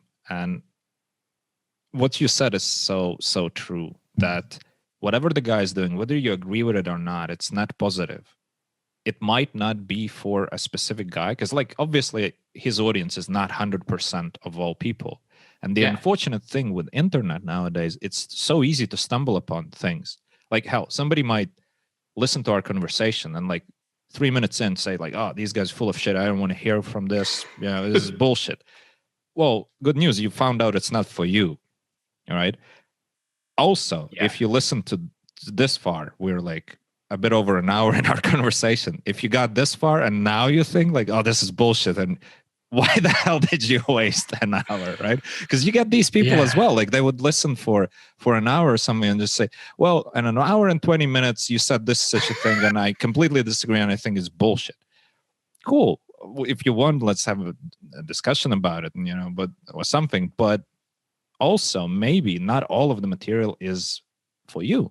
There's somebody out there who's going to take away a nugget. And with Naval, I think it's so true. Like, especially for me, I re-listened to some of his material like probably 5 times, and every time I hear something new of like, oh wow, I've listened to this 5 times and I didn't hear this thing before, just because I didn't catch it on my radar, so to speak, because it wasn't the right time. It wasn't. So his material is so powerful, and it doesn't have to be 100% accurate. I mean, why do we set these constraints on people? If somebody is professing something, if they're sharing their thoughts, everything has to be 100% accurate. Otherwise, we want to cancel them because they said something stupid.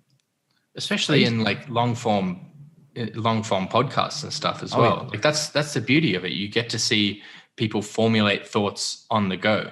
Mm-hmm.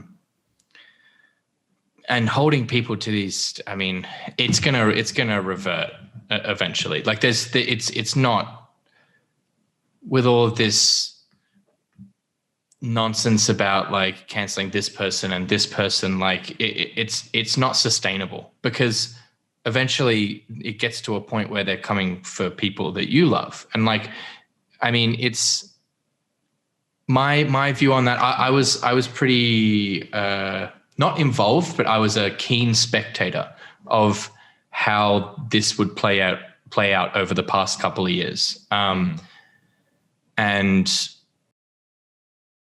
I think common sense will eventually prevail, and we will get back to a place where people are comfortable saying what they believe.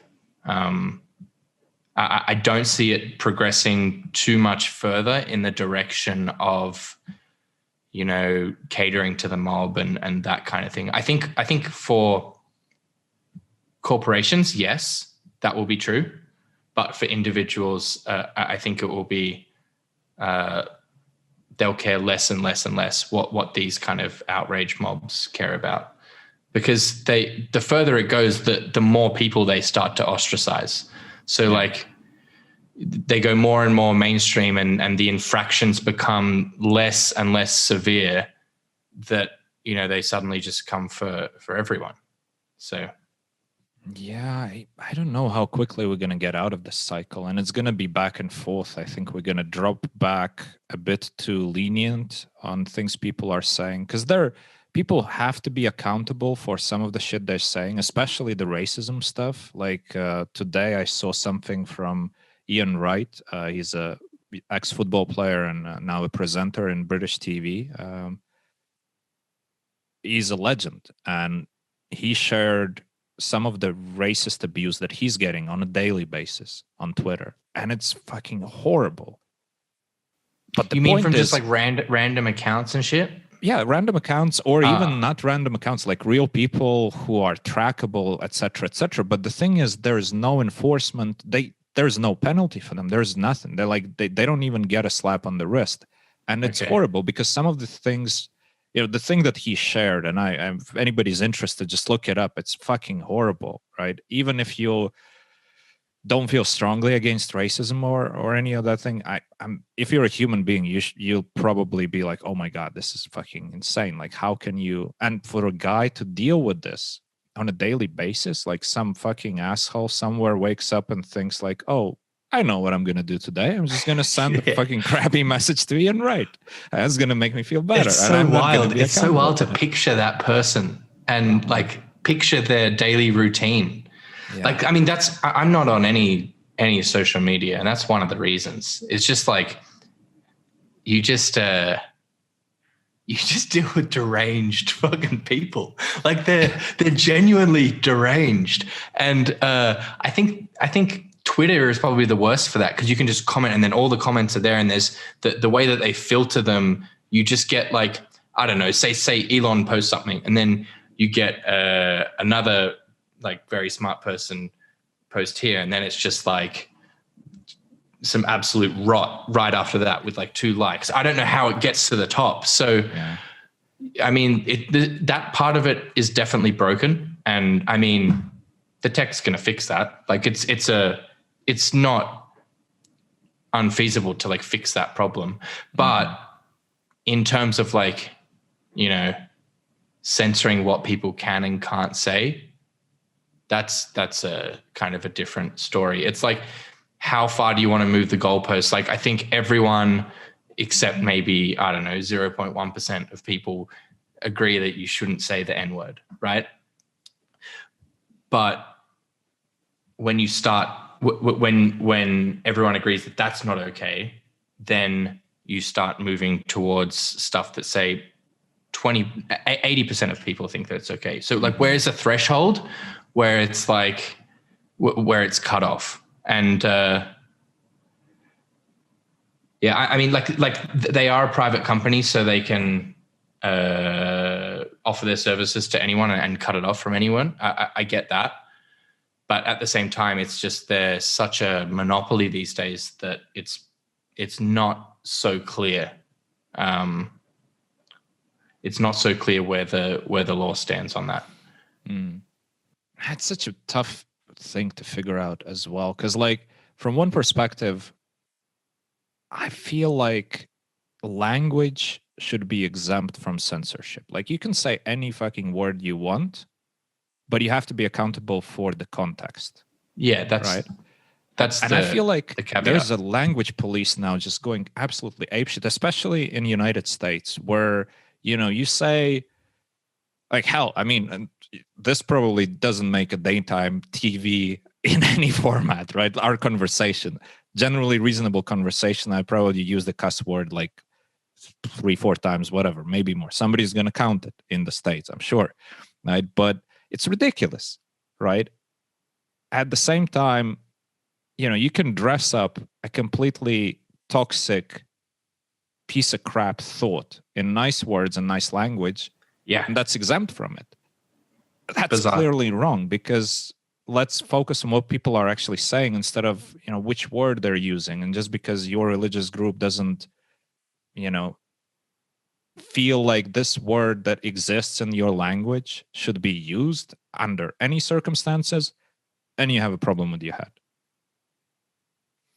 And I'm not referring to the N-word because it's really hard to find the context for a white guy that it works. Yeah. You know, it's pretty hard to pull off, and I don't think anybody should try, because like it's just, if you understand what it stands for, I mean, good luck trying to find the context. Yeah. But even then, I mean, there are scenarios where, yeah, I mean, that's the word that fits to describe the situation or some story, and to be penalized for using the word is ridiculous. Well, I mean, it gets insane when I forget which company, the guy that, I don't know if he was CEO, but he was very high up in the company, a huge company, was fired for saying the word but describing the word. So he said something like, I'm not going to say it, and he said something like, we need to get people to stop saying the N-word, but he said the word. Right. In like a meeting.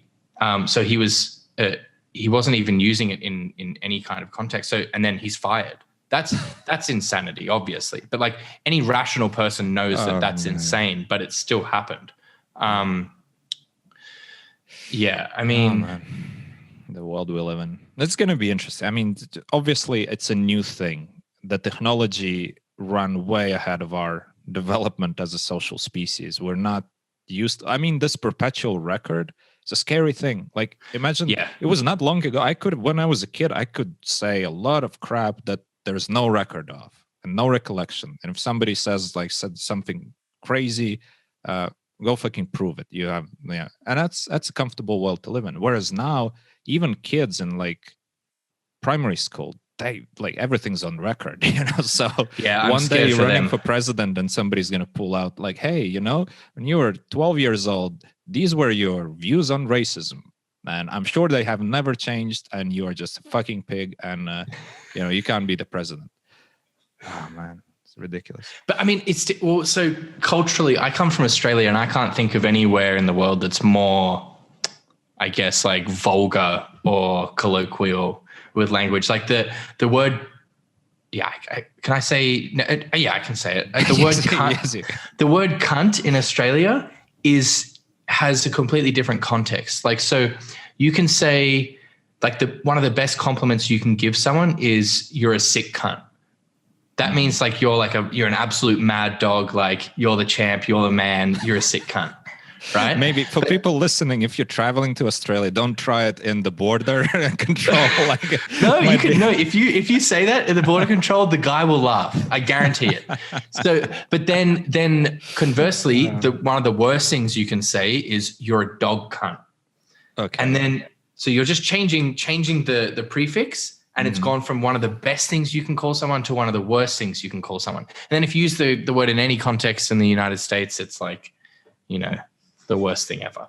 But So two very different border control experiences. Yeah, maybe don't use those words at the US border.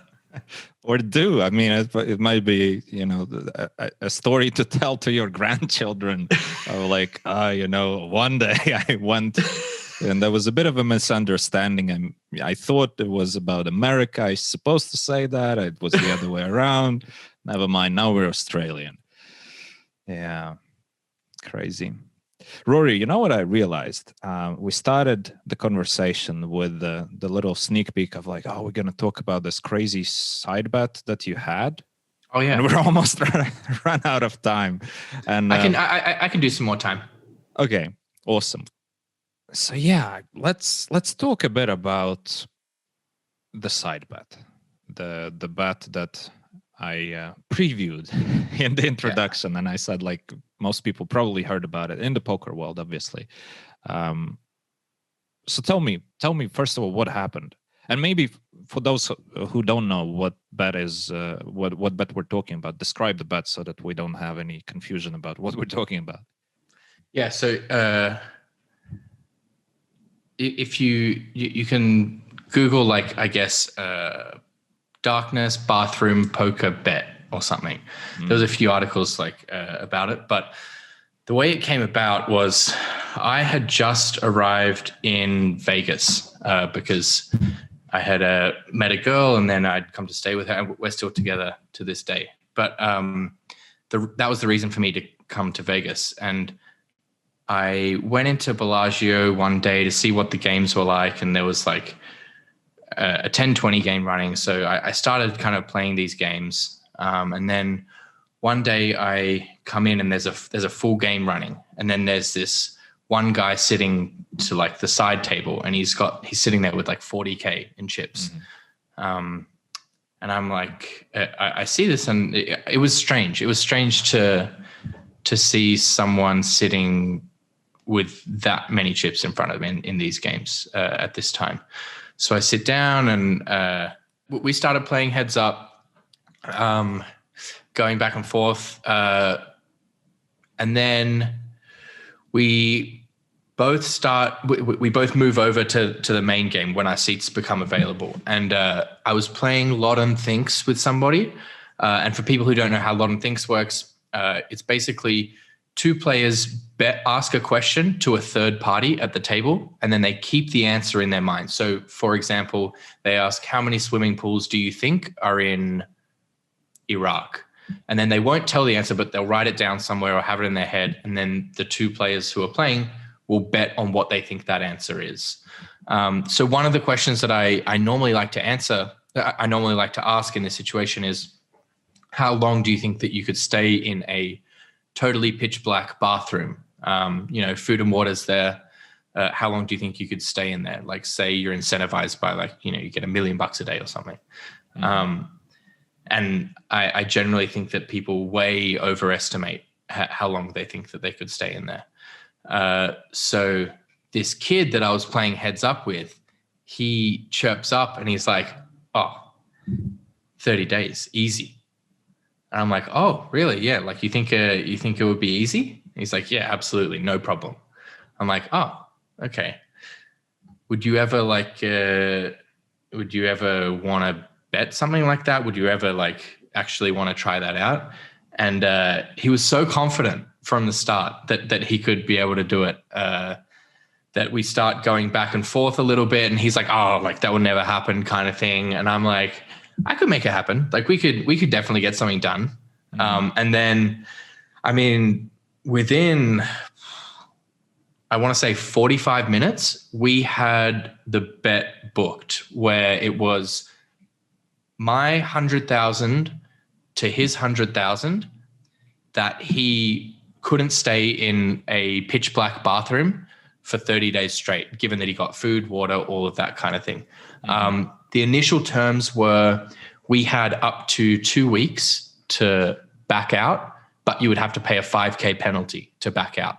So everyone in Vegas was like started hearing about this bet. And everyone was like, oh, this is not going to happen. Rich is just going to pay the 5K. There was side bets on, like, everyone wanted to bet that Rich was going to back out and pay the 5K, or people thought he was going to back out and not pay me the 5K. So I took some action on that as well, because I thought this kid was going to do it, like was going to jump in there. And then then when it became clear that it was going to go ahead, I met a really talented dude called Ryan. He did some of the camera work for Sorel Mizzi and Brian Rass boxing match. Super talented dude. He set it all up. So we found an Airbnb, and the one that I rented, it looked like the master bathroom had a door, but when we got there, I realized that it was similar to the archway behind you right now. So it was just an open thing. So Ryan had to tape this up with like big, thick polystyrene things. He made a little door in the polystyrene, and this is like very high ceiling. So it was a huge operation, and he had to black out the entire room, soundproof it, everything. So I think it took him like 3 full days of working in this bathroom to get everything set up. We did like the food shopping. There was a bunch of negotiations with the legal document. Basically, the main sticking point for me was that if anything happened to him, I wanted to be completely absolved legally. Like, heaven forbid he slipped and fell, smashed his head, and he's dead. I want to be completely untouchable legally. So that was a huge sticking point for me. He initially was unsure about that, but eventually we had agreed on that. And then, yeah, I mean, he went in, we turned the lights off, and we had infrared cameras. I think we had 5 cameras monitoring him 24/7. I had a little app on my phone so I could check every time. So I was out like grinding at the Bellagio, watching him on the camera sometimes. I had like an intercom where I could talk with him. And then for the food, we randomized the number of days between, I think, 3 and 6 to drop off certain amounts of food. The reason for randomizing it was we didn't want to give him any sense of how long it had been in between food drops. So I didn't want him to know that it was the 4th day or the 6th day or the 23rd day. So that was the logic behind that. And then first few days, I was like, this is hilarious. I'm going to win 100K here, no problem. The 8th or the 9th day, I was like, okay, I have a chance of losing here. And I kind of started kicking myself because I could have laid this action off at like 3-1 or something. So I could have, for people who don't know what that means, I could have bet with others, like my 33,000 to their 100,000 that he would do it. So I could completely free roll like 2/3 of the bet, like 67K or whatever. I ended up hedging like a small amount off. I think it was 20,000 or something like that. But I let the rest of it ride. And then it got to like 14 days in, and I was like, okay, now I'm very worried, because at this point he was functioning completely fine. Like, he was stretching, he was doing yoga, he was just eating Pop-Tarts. He seemed like he was having the time of his life. And then I think it was day 21 that I was like, okay, shit, I need to buy out. And over the next couple of days, we negotiated a buyout of, I want to say 63,000, something like that. Well, initially I said to him over the loudspeaker, Rich, I have an offer for you. I'll let you buy out for 25,000. And he goes, kid, are you fucking joking me? You would let me buy out for that much? So that didn't go over too well. And I left him in silence when he said that, and just left him in silence for another day, and then came back and said, okay, like what is a number that you would accept for a buyout? And initially he wanted like 80,000 or something, but managed to negotiate it down to, around 60,000. Which, I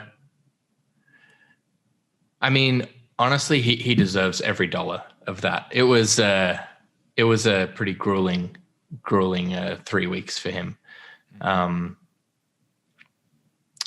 Do I have any regrets?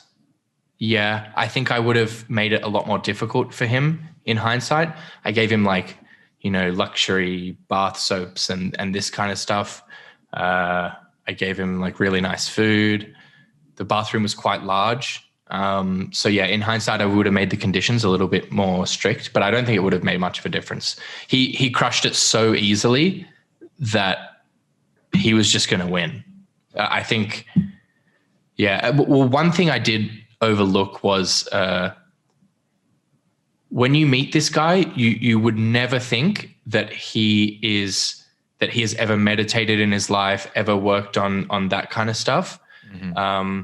And on the contrary, he was very advanced with that kind of stuff. So that was an assumption that had given me a lot of confidence. So if I had known that, I think I still would have taken the bet, but would have been more cautious. Sounds crazy though. For 30 days, okay, he didn't complete the 30 days, but he was going to 100% of the time there. But to think that it's easy, not only completed, but just breeze through it, seems crazy. Did you talk about him after the fact, about what was experience was like, and how did he deal with this? I mean, 21 days in the dark, pretty crazy. Yeah, I mean, anyone that knows Rich is like, you'll know that it's difficult to get like a I guess like a really frank answer out of him. So I'm not sure what he told me was legit or not, but he basically said that it was just the easiest thing he's ever done, kind of thing. He never even thought about coming out. There were times he was hallucinating a bit, but he was still pretty comfortable. He missed his family. He was always wondering what was going on at Bellagio and stuff. Because like Vegas poker is like pretty close-knit community. Yeah. Close-knit as in like everyone's in close proximity, not everyone's friends, but like, so he loves the drama, all of that kind of stuff. So he was missing that. But yeah, he didn't give me too much insight into what it was like in there. He basically just said, yeah, I just kind of relaxed and chilled out for a few weeks. And I guess another major mistake that I made was I was basing a lot of my research, but this was after we made the bet anyway. So I was basing a lot of my research on the effects of isolation and sensory deprivation. But most of those studies were done on prisoners. So your mindset going into something like this to win 100K when you do this is completely different when you're facing like life in prison and you're in the shoe because you stabbed someone. It's just night and day. Like you can't even draw too many parallels, I imagine, between the two. And some of the other studies I looked at, they were in a much smaller area as well, whereas he had a lot of room in there. It was the size of like a New York City apartment bedroom, Wow, human capabilities. And it's funny that we were talking about previously about why people stick with the careers they hate and all such thing. And look what people are capable of, especially if the incentives are aligned, right? If as you said, the studies on prisoners doesn't seem to be very good for the prisoners in terms of sensory deprivation and stuff. But if you're actually getting something for it, which you perceive to be fair, because he's not getting a ton of money for it. Because so it's 1 month, 100K, that's like 100, what is it per hour? Yeah, the hourly's not great. Yeah, it's like a bit over 100. It's not like insane hourly, right? So it's, I mean, during those 3 weeks, I went on a run at Bellagio and made more than he made in the bet. So that was something that really felt good. But to him, I think the 100K was like significant. It was significant enough of a number to really, to make sure that he couldn't lose. And I think that was another thing I overlooked. Right. You don't want the number to be so big that it's like, going to have a big impact. After he completed it, and a few days afterwards, I got a phone call from a random number at like 10 p.m. at night, and I'm lying in bed, and I answer the phone, and he goes, this guy, I've never spoken to him. I know who he is, but I've never spoken to him in my life. He goes, "Hey, is this Rory?" And I'm like, "Yeah." He goes, "It's Huck." And I'm like, "Okay, I know that's Huck Seed, but how does he know that I'm going to know that he's Huck Seed?" I guess, I mean, like, that's just who he is. Yeah, I'm Huck. Yeah, it's Huck. So I want to do this challenge that you did with Rich, but I'll do it in a concrete bathroom with no food, only water, and you can even put cockroaches in there, but I want to do it for $1 million. And he said this all in one sentence, when at this point in the phone call, I had just said, "Hello." like that, straight to the point. No, like, so I was like, I mean, I looked into it to see if we could make it happen, maybe make a TV show or something out of it. But yeah, we couldn't get it done. But maybe something in the future. It's crazy that he would go for something like that.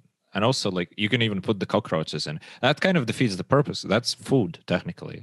Day 21, that's food. It is, but it's like, oh, man. I mean, pretty crazy. Imagine them crawling all over you. How can you sleep? I mean, well, let's not forget. I mean, people went through years in the conflicts, like in the Pacific. People lived through shit in the jungles with all the stench. Have you been to Vietnam before? No, I've never been there. It's one of my go-to destinations. Make sure you go to like the entry to the tunnels. Like these people lived underground in these like underground, not cities, but I guess like underground towns for years. It's insane. And just the entryway is so small that you feel, so I couldn't even go through, and it's just a small tunnel like underneath. Insane. Yeah, I guess everything is a matter of perception, because I'm sure, there are some people in the world who would say like, "Wait, what? A concrete bathroom? Like actual thing with the roof? Of course I'm in. Like, please, yes. 30 days? No food, that's no difference. 100,000? Yeah. Yeah. Like, oh, no, no food? Sure, I don't have any food anyway. Like, just give me what? Clean water? You mean clean water on the roof? Sign me up. No money needed. Oh, you're gonna pay me? I thought it's the other way around. It's crazy. I'm sure it's like this. And for us, it's like, oh my God, how could you? But that being said, do you feel you would ever want, and money aside, because I mean, there's no point to discuss what would be the number, etc. But for you to sacrifice, because I see it as a sacrifice of a month of my life for the purpose of gaining money. I don't think I'd be enlightened after experience of 30 days or 40 days. I wouldn't come out the other way of like, oh, I found the meaning of life. It's unlikely. Yeah, I don't think it would be that extreme. I think I would learn a lot about myself with zero distractions. I mean, I'm pretty ADD. Like, well, I mean, I have ADD. Like, but I always need to be doing something. So I think I would learn a lot about myself. I think I would come out of it a much better person. Mm-hmm. But I mean, I'm not going to fucking do it. Like, I mean, like, you can probably do that in a much more comfortable environment and stuff. Like, there's no amount. Like, okay, yeah, there is an amount. Like $1 billion, yes, I would obviously do it.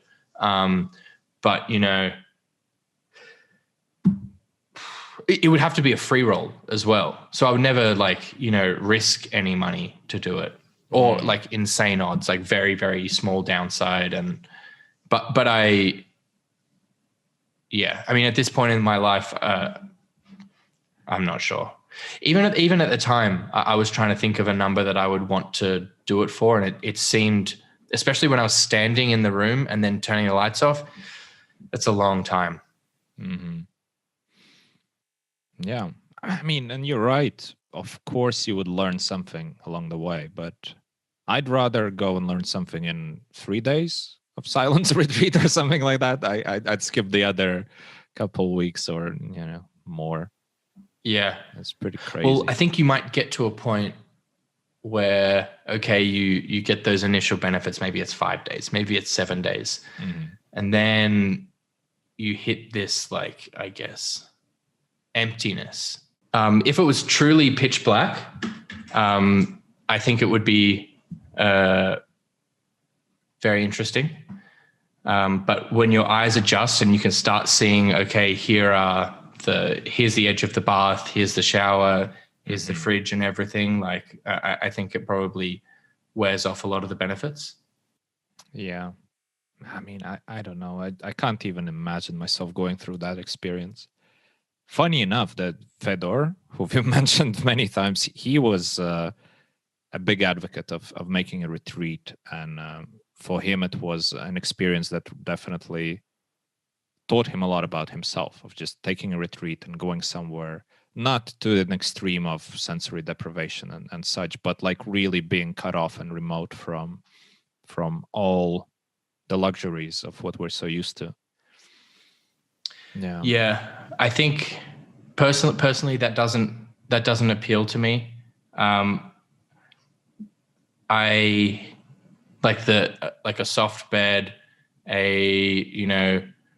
hot water, all of that stuff is, for me, imperative. Hot water, really? Yeah. You get these animals who fucking, jump in the cold shower before their session and stuff. Like, I've done it at times, and then it's like, never use any hot showers, and it's like, okay, that's good for you, but that's not for me. I like my hot showers. I mean, something that I do a lot is sauna. So I kind of have my own sauna here at home. I try and do it most days. At the moment, I'm trying to commit to every single day. That's something that is really good for mental strength, pushing through those moments of feeling uncomfortable. Like, this is getting too hot. I'm not going to survive. And then getting over that hill and being like, okay, I'm still alive. Yeah. And yeah, I mean, that's been very helpful for mental, but obviously there's a lot of physical benefits to sauna as well. Yeah. I like how you jumped from it's getting hot to I'm not going to survive. There seemed like, I mean, that's how you feel. Yeah. Yeah. Well, I love sauna. Yeah. I just never experienced that I'm not going to survive part coming in so soon. You got to push it. You got to push it until, I mean, I don't think I've properly passed out, but the friends that I do it with pass out in the sauna.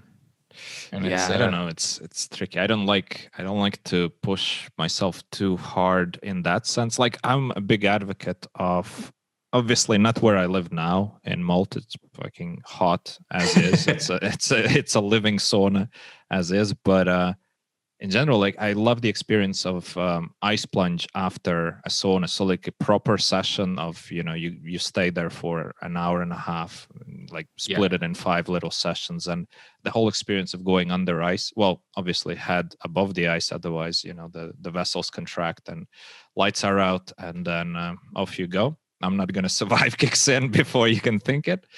But that's a beautiful experience and definitely healthy. Well, I mean, I say definitely healthy. I'm not a doctor. I don't know. I think definitely. It's healthy. No, for sure. Passing out, probably not so healthy.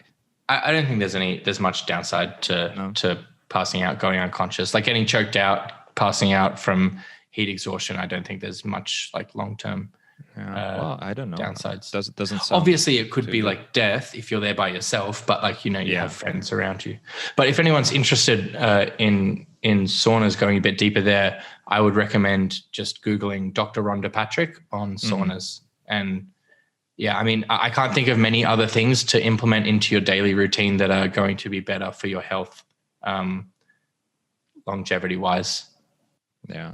I sort of was thinking about getting a sauna in my house here in Malta, but every time I mention the idea to anyone, including my wife, they are like, "You're fucking crazy. You live here. Like, how often do you need a sauna? It's hot as is." I'm like, "Yeah, you don't understand. Different. There's more to it. It's not just, it's one thing to be like a heat that you, and Vegas is hot, but really dry. Oh yeah. So dry. So, every time I come back from the series, the temperature difference is like 10 degrees Celsius. In Vegas, it might be 44. Going back to Malta, it's like 34. Malta is way hotter because the humidity levels are like in the 80% or something. Ooh. In Vegas, it's 10%. So the thing that everybody gets is the nosebleeds in Vegas, and then static electricity everywhere. Just like can't open a door. It's crazy. We had a thing with a friend of mine with, living in the same house every time we were in Vegas, and then on the way to casino, it's like a game. Who's gonna open the door? Is that what? So why is that? I never knew that was lack of humidity in the air. The air is too dry, and so the electric currents stay in the conductor and don't transfer through the air as much? Well, I don't know exactly what's the physics behind it. I just know that if the air is really dry, there's going to be more static electricity. Yeah. As far as my knowledge goes. And I have empirical evidence of that happening all the time. And I guess it also is extreme when you first get there. Right, because obviously the nosebleeds also don't last forever, and I don't. No, they do. They've lasted forever for me. Really? Like just very dry. Oh. Dry nose. Always wake up just very congested. Yeah. Okay, interesting. But that probably is still individual because I don't even get the nosebleeds. I have really dry nose, but like a bunch of my friends who get there from Europe all had the nosebleeds, at least for the initial period, and then it stops. Anyway, how the hell did we get from whatever we were talking about to this?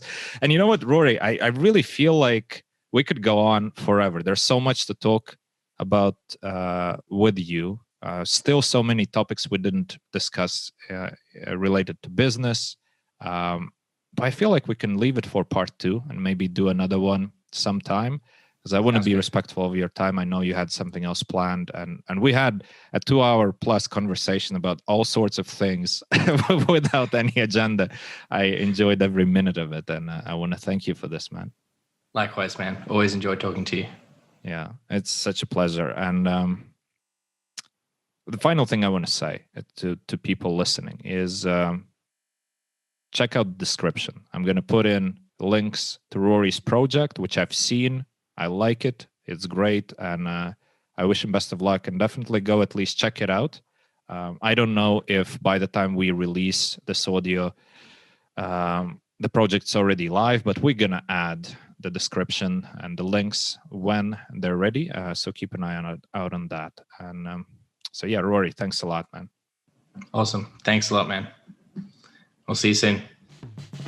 Thank you for listening. I hope you enjoyed this episode. Check out the description, and of course, I'd highly appreciate if you subscribe, click like, spread the word about the podcast. Also, if you'd like to receive a regular newsletter with my key takeaways about each episode, go ahead and subscribe to it on runchukspodcast.com. That's RUNCHUKS podcast.com. I write those myself, I take it seriously, and I really enjoy the interaction with the readers, so I hope you'll sign up, and I'll be back for you next time. Thank you.